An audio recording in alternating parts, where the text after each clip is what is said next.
Assalamualaikum warahmatullahi wabarakatuh. Perkenalkan, nama saya Rifki Rlika Akbar dengan NIM 2011016047, mata kuliah Dasar Gizi Ilmu Kesehatan Masyarakat.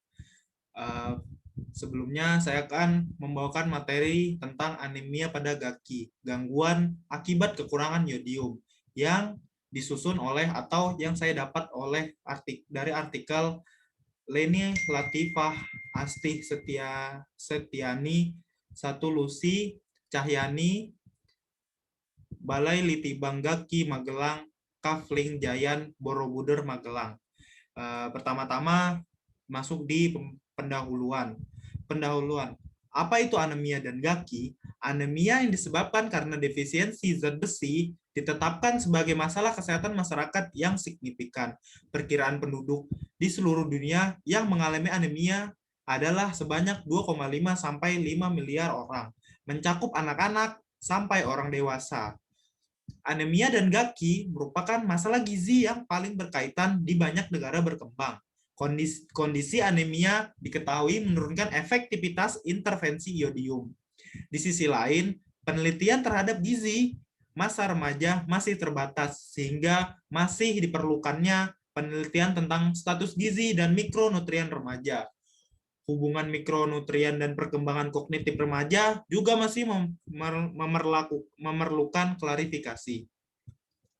Selanjutnya, masuk ke pembahasan. Hubungan beserta dampak anemia dan gaki. Gangguan akibat kekurangan iodin dan anemia akan mengurangi prestasi belajar di kalangan anak-anak sekolah dasar. Kekurangan iodin memiliki dampak negatif pada pertumbuhan sel-sel saraf yang selanjutnya mempengaruhi kecerdasan dan kesanggupan mereka belajar.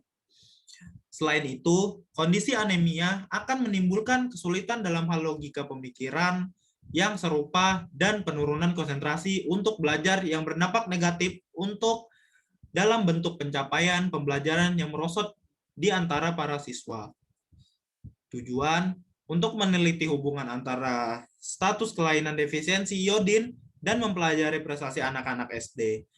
Periksalah hubungan antara status anemia dan prestasi belajar anak-anak sekolah dasar, dan selidifikasi hubungan antara status kelainan kekurangan iodium dan status anemia di antara anak-anak di SD Sumatera Utara Dairi. Metode ini adalah penelitian observasional menggunakan desain cross-sectional. Populasi penelitian adalah semua anak-anak sekolah dasar di distrik Dairi dan memilih sampel adalah 247 individu.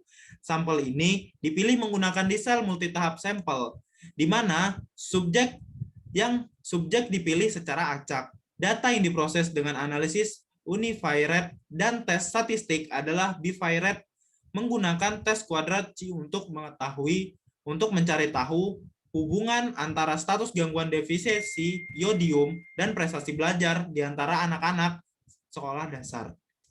Hubungan antara status anemia dan prestasi belajar di antara anak-anak sekolah dasar dan relatif. Selanjutnya, masuk di penjelasan. Daerah endemik gaki. Masyarakat yang tinggal di daerah defisiensi iodium memiliki intelligent with IQ hingga 13,5 poin lebih rendah dibandingkan masyarakat yang tinggal di daerah cukup iodium. Hasil pantauan garam beriodium oleh Dinas Kesehatan Sleman menunjukkan total goitre rate TGR anak sekolah di Kecamatan Cangkringan, Kabupaten Sleman adalah 39,5%, yang tergolong dalam endemik berat. Jenis penelitian adalah studi kasus kontrol. Jumlah subjek penelitian yaitu kelompok kasus 107 anak dengan kemampuan kognitif di bawah rata-rata skor IQ kurang dari 90%. Dan kontrol 198 anak dengan kemampuan kognitif di atas rata-rata, yaitu skor IQ-nya di atas dari 90%.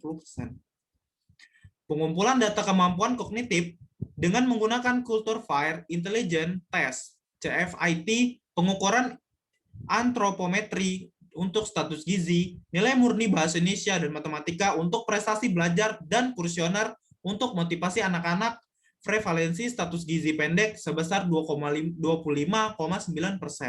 Terdapat hubungan signifikan antara status gizi, TBU, P sama dengan 0,046, motivasi belajar P sama dengan 0,03, dan prestasi belajar bahasa Indonesia P sama dengan 0,00.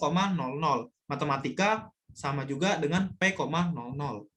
Dengan kemampuan kognitif, tidak terdapat hubungan signifikan antara status gizi IMT per U dengan kemampuan kognitif P sama dengan 0,109. Anak-anak dengan status gizi pendek berisiko 1,7 kali memiliki kemampuan kognitif di bawah rata-rata daripada anak-anak normal.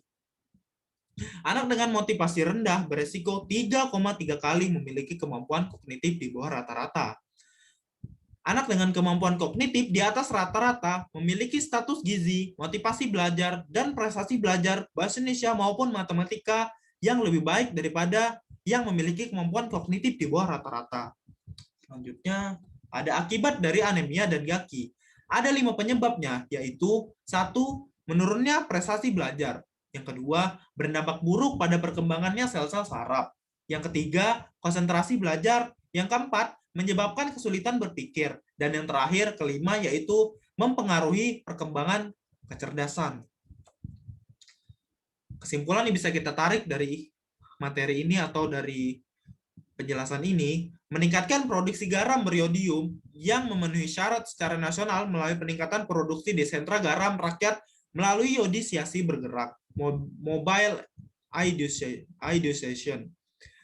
Pada setiap pos produksi dan pemasaran daerah, peningkatan kualitas garam beriodium pada industri kecil menengah melalui revitalisasi mesin dan peralatan dan pengawasan mutu garam beriodium.